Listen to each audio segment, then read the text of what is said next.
Hey guys, this is Austin. A few years ago, I compared the Xbox 360 to the then new iPhone 6, and the results were surprisingly close. But with the iPhone 8 coming out today, how does it stack up to a modern console like the PS4? First, let's take a look at what's inside the iPhone 8 as well as the iPhone 10, the Apple A11 Bionic chip. The A series of SoCs have kind of been on top of the game for a while now, and the A11 is no exception. So compared to the iPhone 7, which only had a pair of high-performance cores that were available for games, the iPhone 8 as well as 10 both have not only upgraded high-performance cores, but you also have 4 low-power cores that can all be used together. Essentially what this means is that when you're gaming, the iPhone 8 and the iPhone 10 have a 6-core processor. That's not the entire story though. The A11 is rocking a brand new Apple-designed GPU. Now this is a first. Previous iPhones going all the way back to the original used some sort of imagination design, whereas here they've designed their own triple-core GPU. All of this is built on TSMC's latest 10nm process, which means that the A11 has a fairly impressive 4.3 billion transistors. Now compare this to the PS4, which has a design that was originally launched in 2013.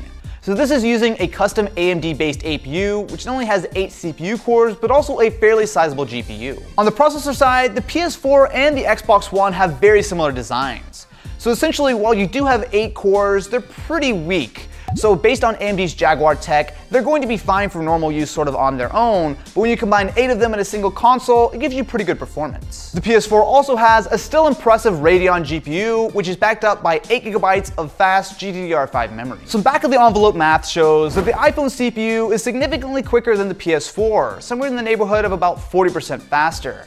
However, when you take a look at graphics, it is a very different story. The iPhone only has about 20% of the graphics power of the PS4. That is a huge difference. Now the iPhone is outputting to a much smaller display, which does give it a little bit of leeway as far as the graphics power, but you do have to keep in mind that all of this is inside a 7mm thick chassis. So with only about 5 watts of TDP, it has to dissipate all of that through the metal and glass design.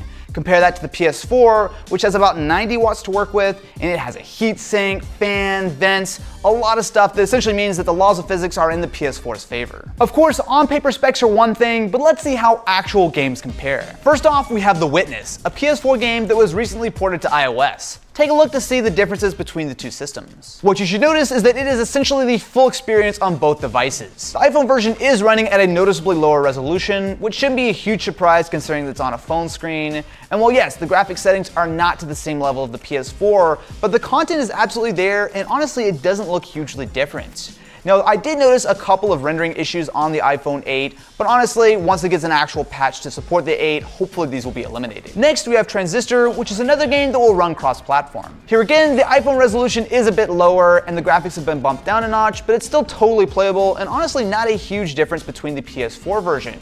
Now, especially when you do pair it with a gamepad, it really is a very similar gameplay experience. Now, Minecraft runs on basically everything on Earth, but how do the PS4 and iPhone versions stack up? This is one of the better comparisons for the iPhone. Not only is the resolution a lot closer to what you're getting with the PS4, but the graphic settings are similar, and especially once you pair it with a controller, it feels very similar, especially with that locked 60 frames per second. Continuing on the Minecraft train, we have Minecraft Story Mode, a classic Telltale game that of course is going to be running on both the iPhone as well as the PS4. You can notice some differences here, so not only are the settings going to be lower, but it also is definitely not running at that full 1080p of the PS4, but yet again, it is completely playable on both systems. Although with this one, I would definitely take the PS4 if I had the option. To really see what both systems can do, let's take a look at some exclusive games that just simply take better advantage of the hardware.